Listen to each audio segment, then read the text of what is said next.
Well, if you have watched this channel for any amount of time, you know that we are big fans of visiting World War II sites and learning as much about the history of World War II firsthand as we can. Well, we've been to the beaches of Normandy, we've been to the forest outside of Bastogne and St. Vith where the Battle of the Bulge took place. We've been to the coastal defenses up in Maine. And one question that I often get is, when are you going to go and visit some sites in the Pacific Theater? Well, the answer to that is not today. One of these days I will, but until then, we're gonna have to bring the Pacific Theater to us in places like this right here with this behemoth. I am in Mobile, Alabama, and this is the USS Alabama, which saw service in the Atlantic and the Pacific, and today we're going to go on board and do a little bit of exploring.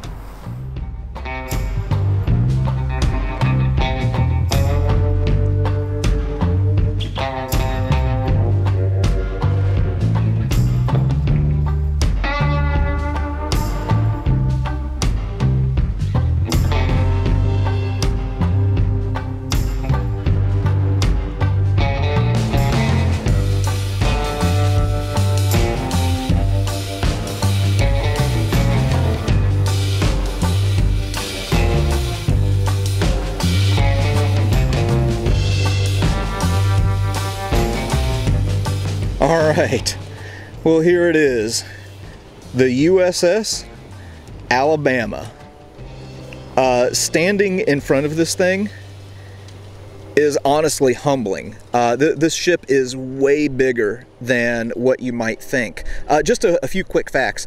It was commissioned in August of 1942. It's a South Dakota class battleship. The overall length of this thing is 680 feet, which is absolutely stunning. What's even more stunning is that at its full load, this thing is over 45,000 tons. So it had a speed of just over 30 miles per hour. Its crew, whenever it was fully crewed in wartime, is 2,500 officers and enlisted men.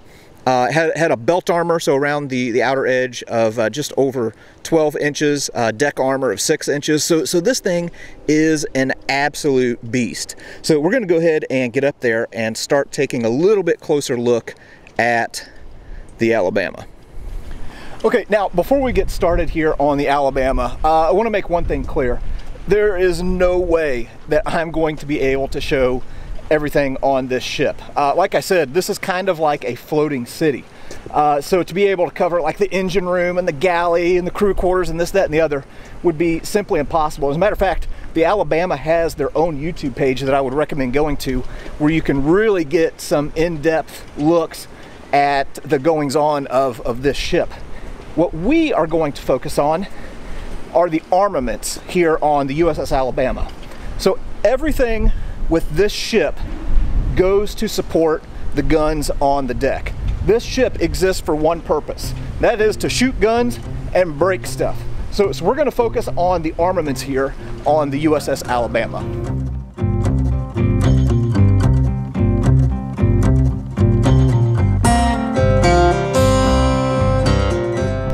Okay, I'm starting off on the aft part of the Alabama with the big guns.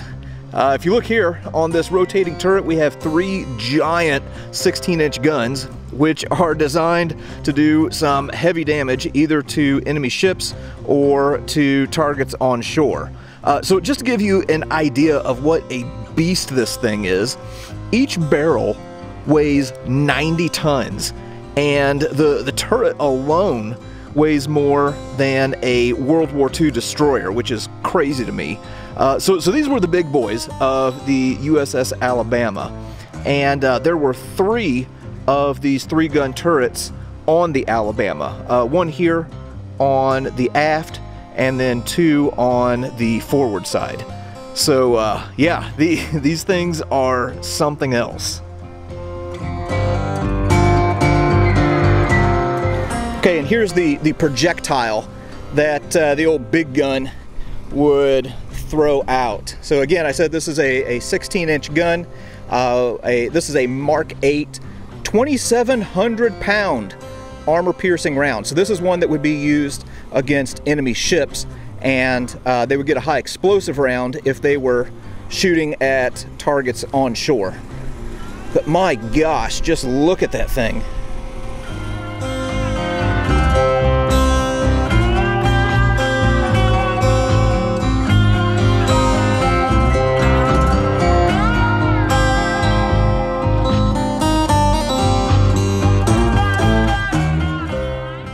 So I'm up here on the deck of the USS Alabama right now. Now, as far as like World War II naval stuff, I know a little bit, but I don't know everything, which is why I have Chip with me. Chip is a volunteer here on the USS Alabama, has a lot more knowledge and a cool pipe, which automatically qualifies him to be an expert here. So anyway, we're going to kind of go through and talk about some of the armaments here on the Alabama. Okay, so the main battery armament for South Dakota battleship would be the 16-inch 45 caliber guns. Naval rifles are designated by the bore of the gun and the calibers of barrel length. So 16-inch 45 means that the diameter of the shell is 16 inches and the length of the barrel is 45 times the diameter of the bore.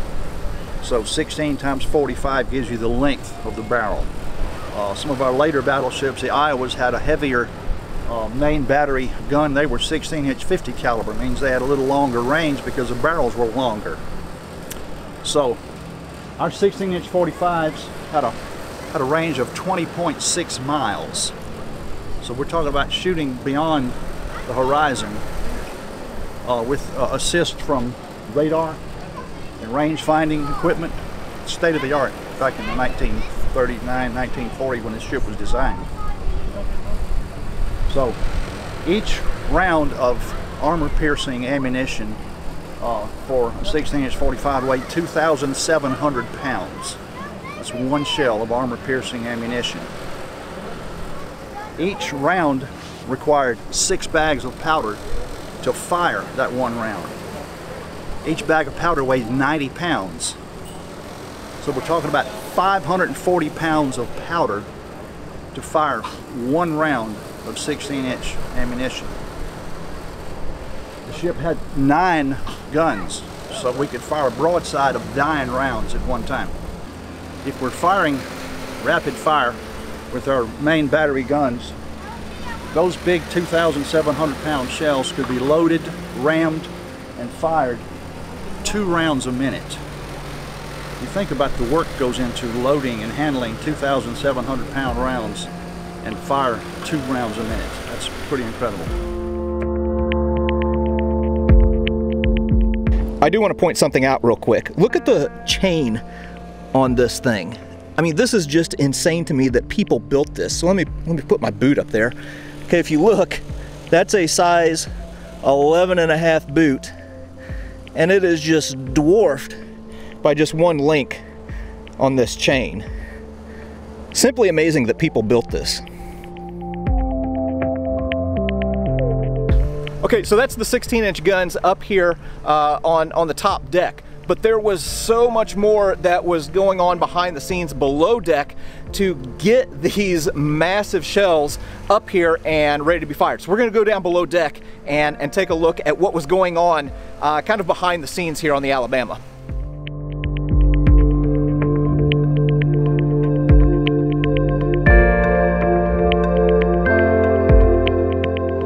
All right, we just got inside the Alabama, and this is kind of the museum portion of the ship. Now, the Alabama earned 9 battle stars during its service during World War II, and they have the places where the Alabama earned each one of its battle stars mapped out here on this map. So you can see there's one there around Tarawa, the Marshall Islands, here off of the coast of New Guinea. Probably one of the more well-known engagements that the Alabama was in the Philippines campaign, also Okinawa, and then all the way up to Tokyo Bay. they have a display here talking a little bit about the service of the USS Alabama in the Atlantic. So whenever it first was deployed, the USS Alabama was helping to guard convoys that were taking supplies to the Soviet Union. Obviously, that's going to be a pretty cold job, which they have, you know, illustrated here with some of the cold weather gear on this mannequin. And of course, one of the biggest threats in the Atlantic was the U-boats. So here they have, it's pretty neat, a U-boat clock that was retrieved from a German POW, and also the uniform of an individual that would have been in the Kriegsmarine. Alright, now if you watched the video of my tour with the Minesweeper, you saw where I cracked my head. Well, here on the Alabama, look, they've like installed some padding just for me. Okay, I'm kind of making my way through the ship right now, and as you can see, this is the galley. So this is where all of the food would have been prepared and served up. They also had these little hooks here where they could hang hammocks for, you know, the crew to sleep in. Okay, now as I mentioned before, this video is mainly about the armaments of the USS Alabama. It would be impossible for me to cover everything, but we'll try and hit a few things here and there that might be of interest. So my girls just found their favorite part of the ship, where they sell the snacks. That is not right. That is absolutely right. No.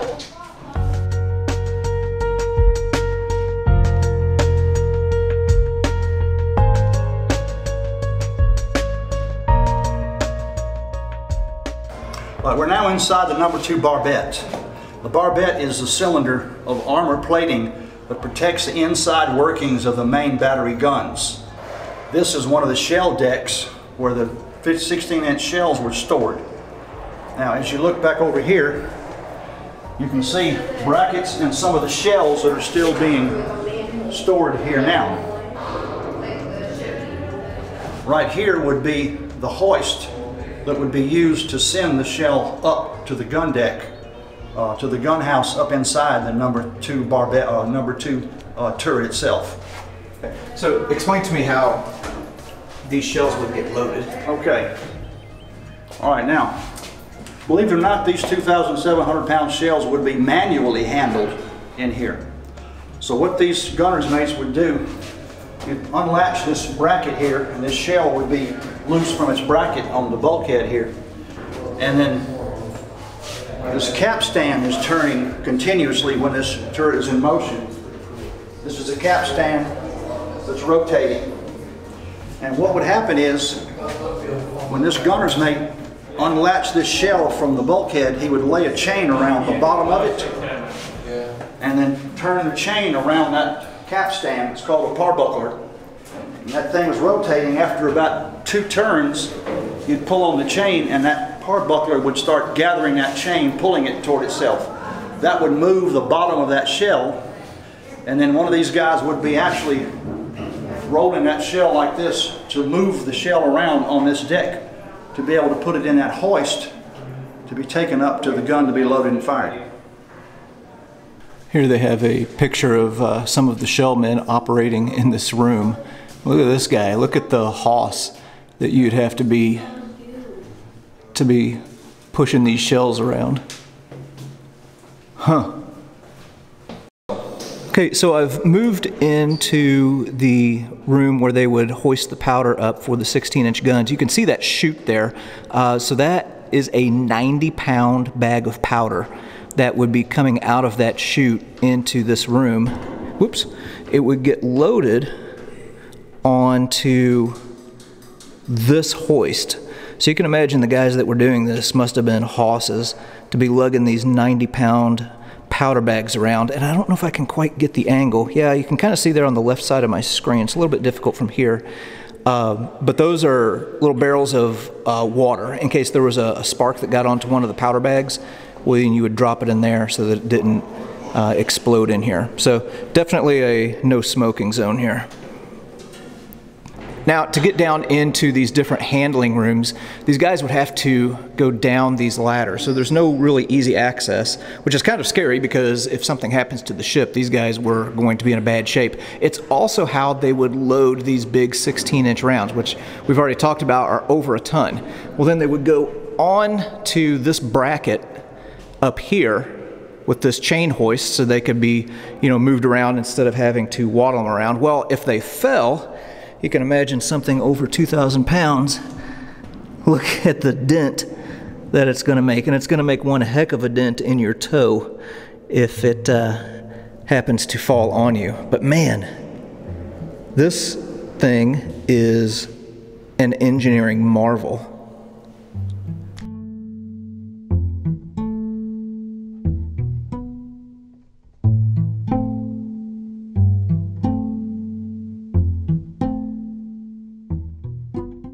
And we're down in the plotting room now, and this is one of the analog computers that were used to stabilize and aim the main battery guns. It's mind-boggling to think that every variable that goes into solving a gunnery problem has to be dialed into each one of these things separately by somebody listening to targeting information from radar and lookouts and spotters, and all these dials are being set to make that first shot at your enemy target to be sure that the range is right. And then they have to reset everything for the next shot because now your target has moved, your ship has moved. You have to continue setting all this stuff all the time.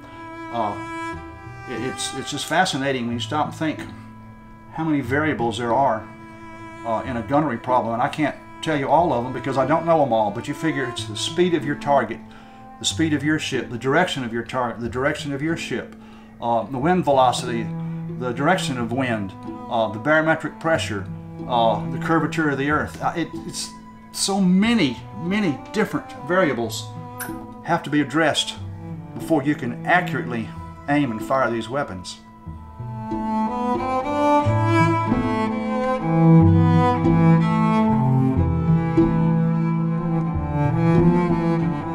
Okay, I've moved up into the 16-inch turret now, and man, this is a complex looking operation, and plenty of spaces to completely smoke the top of your head.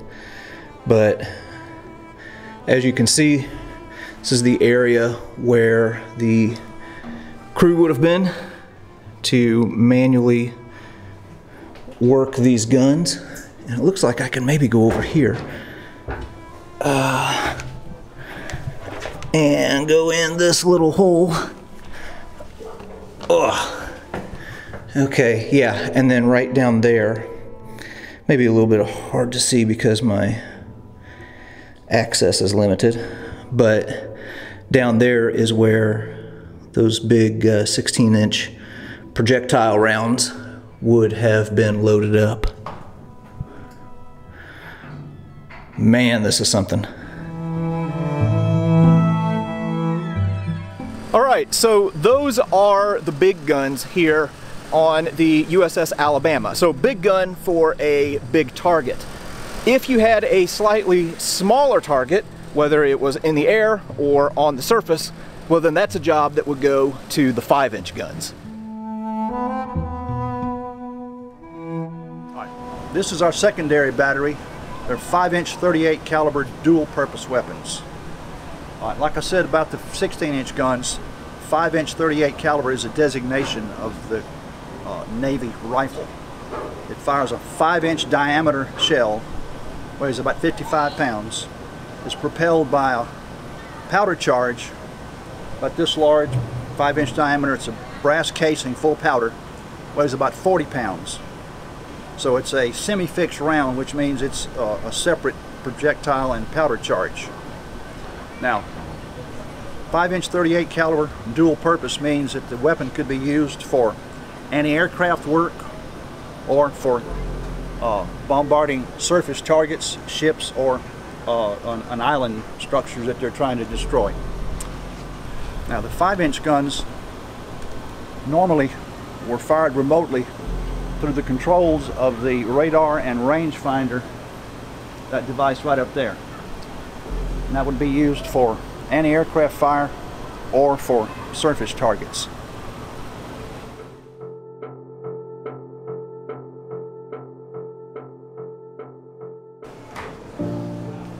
All right, now we're inside the gun house of one of our 5-inch 38 caliber mounts. This is where the action took place when they were firing anti-aircraft problems during battle. You had between 12 and 14 men occupied this small space here.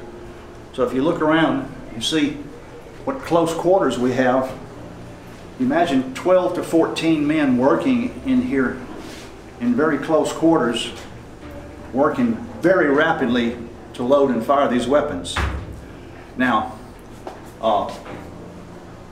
this compartment here would have been occupied by two guys who would be the sight setter and the fuse setter. Their jobs were to take targeting information from radar and plotting and dial these levers here to put in the information that they need to set the fuses.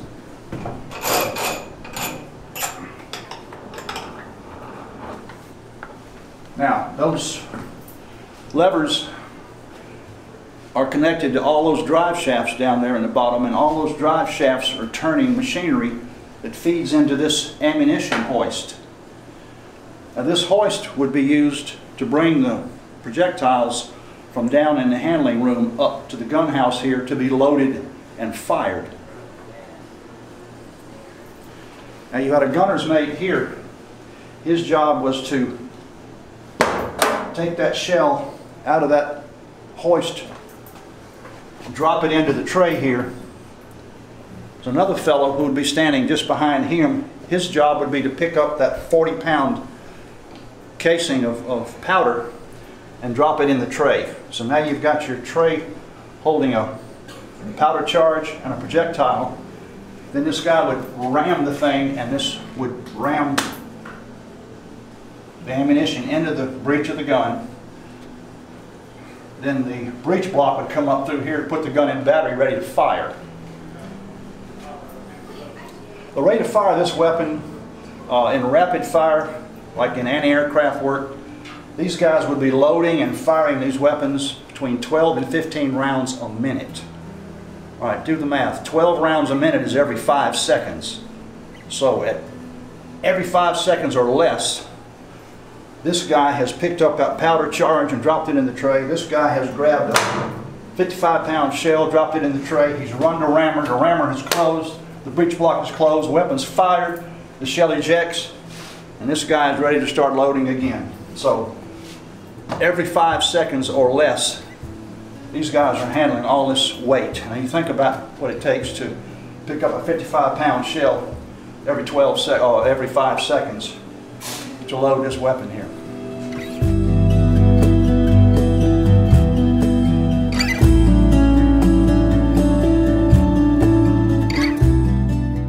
Another thing about this gun is that it could be elevated to 85 degrees or depressed to 15 degrees. So there's a lot of movement that is going on here during a battle. And if you take into account the number of people that were in here, there is a lot going on. And I'm not doing anything right now. I'm just holding a camera and I am sweating.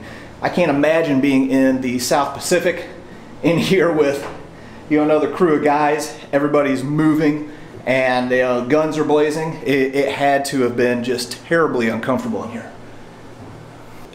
Okay, another kind of interesting thing before we get out of this hot box.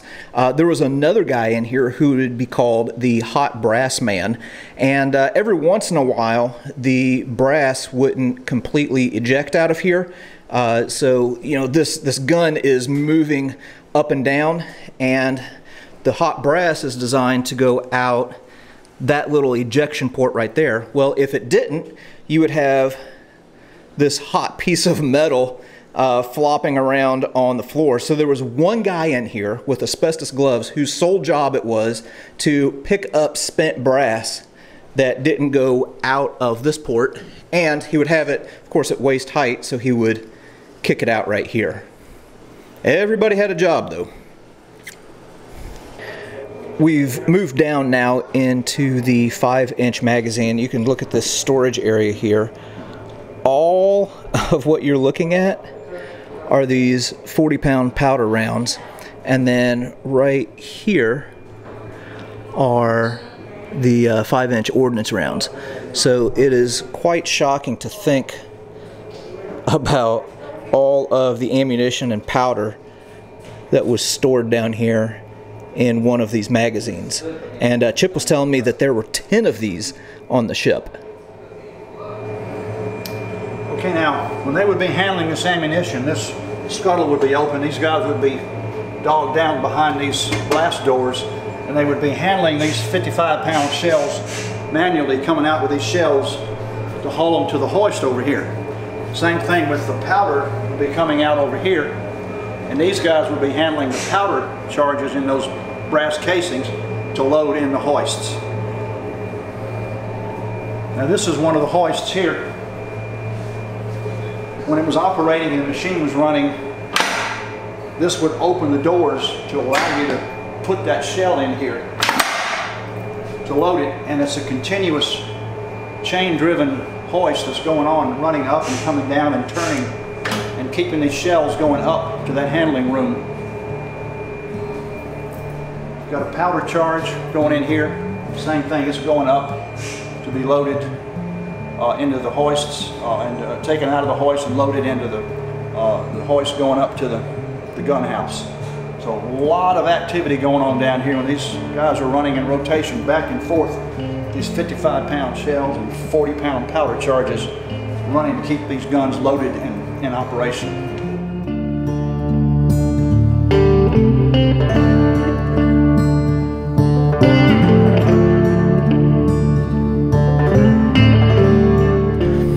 Now, every once in a while, you might see these structures here on the Alabama, and you might think that it's like a support structure for the ship. So I'm talking about this right here.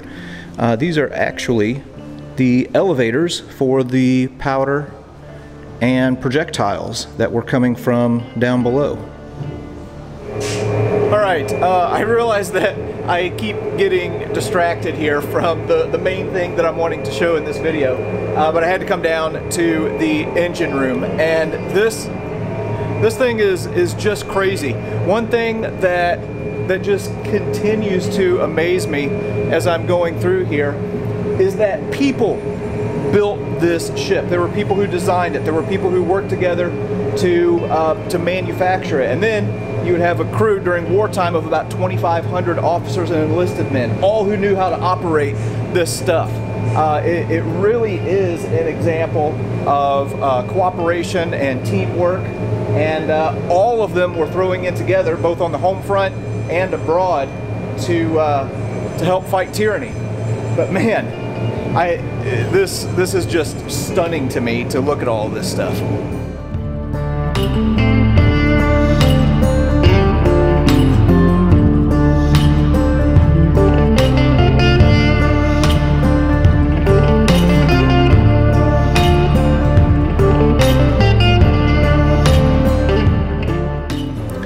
Here's something that is pretty amazing that just got added onto the Alabama a few days ago. I mentioned that the Alabama had 9 battle stars. Well, this is one of the flags that flew over the Alabama during one of those battles. Pretty amazing. What we're looking at right now is the berthing area for the Chief Petty Officers on the USS Alabama. So this is where they would have all been bunked up. Kind of a fun fact about the USS Alabama, Bob Feller, who was a famous pitcher for the Cleveland Indians in the 40s and 50s, served on the Alabama, and this is the area where he would have slept. Hey, so I just mentioned Bob Feller a little bit ago. Well, here they have a few things related to Bob Feller. Apparently he was on the USS Alabama baseball team, which he would be a good one to have on there. And then if you look closely here, here's a baseball that was signed by the baseball team here on the Alabama. You can see Bob Feller's name there. And also, a bat that he signed. Yeah, very interesting. Here's something kind of interesting that I didn't know. The enlisted men, not including the chief petty officers aboard the Alabama, were required to wear buttons to indicate what section and division they were assigned to. And then, of course, they have different numbers and patterns. So, for example, somebody wearing this button right here would be in the 1st section on turret 3 of the 16-inch guns. Yeah, always learning something new.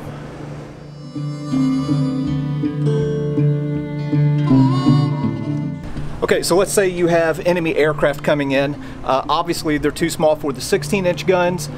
Perhaps they've moved in closer than what is necessary for the 5-inch guns. Well, your next line of defense is going to be this right here, your 40mm guns.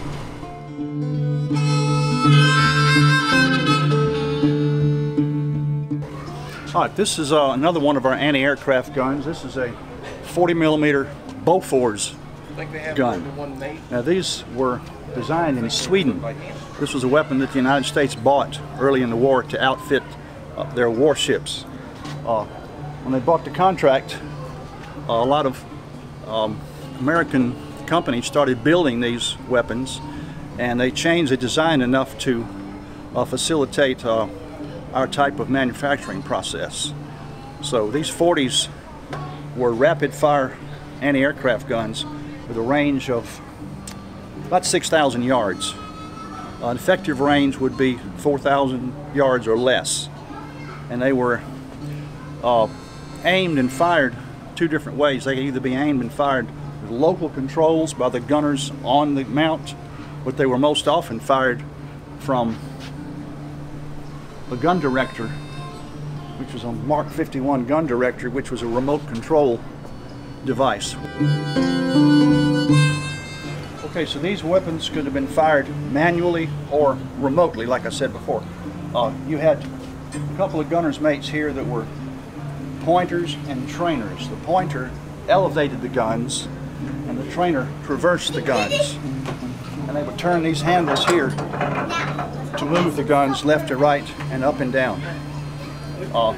If they were being fired remotely, there was a lever down here that was switched from local to remote, and that's when the gun director could fire it. It's a gun captain for each one of these mounts, and he could actually aim and fire the guns from a remote site. Now, when the guns were being fired, the loaders stood here and dropped clips of shells into these chutes here.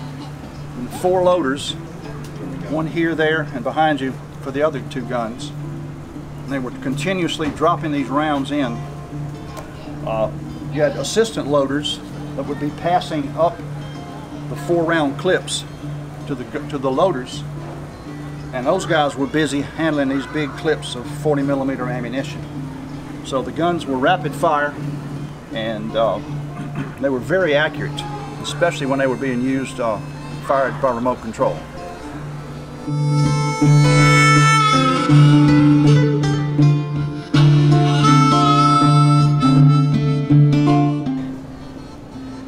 So here's something else that I just learned that is pretty interesting. If you look carefully, whenever you come up here to the 40mm gun, you can kind of see what are called maybe witness marks, I guess you could say.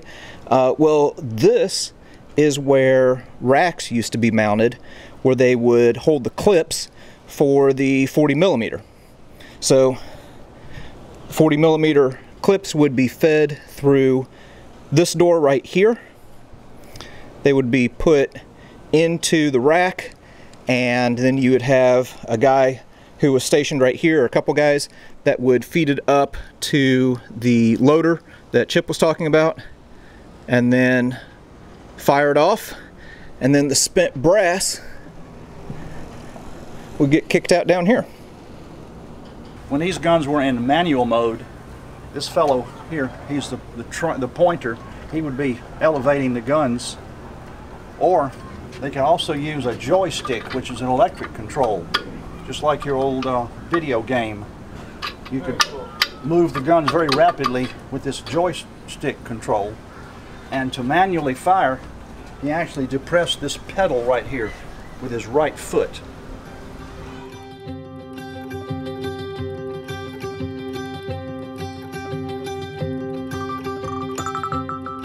All right, so we've talked about the 16-inch guns, we've talked about the 5-inch guns and the 40 millimeter. If you had exhausted all of those options, well then this gun right here was going to be your friend. This is the last line of defense against an enemy air attack, the 20 millimeter gun. Okay, these are 20 millimeter Oerlikon machine guns. These weapons were the last line of defense against aircraft. As far as a 20 millimeter round, shoots from a 60 round drum magazine. The effective range was less than 1,000 yards. The gun could probably shoot in excess of 2,000 yards, but about 1,000 yards or less would be the effective range for this weapon. Okay, I feel a little bit embarrassed doing this, but can I possibly call myself a stereotypical male and not get in here and shoulder the old 20 millimeter gun? I don't think so.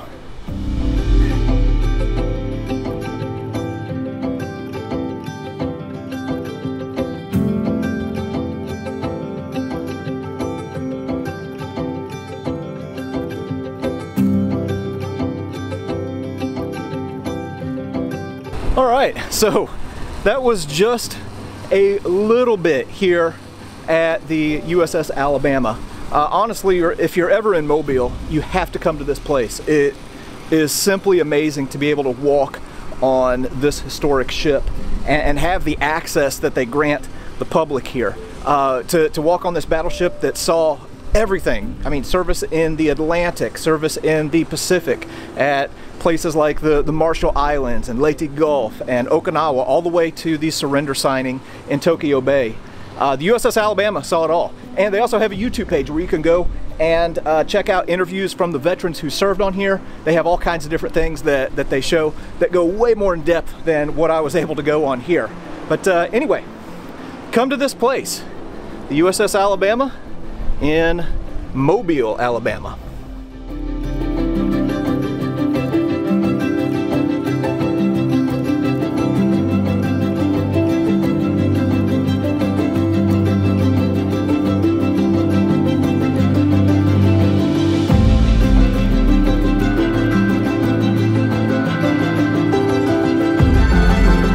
All right, heading back up topside now, and oh, thought that I was going to bump my head. They have padding here just for me.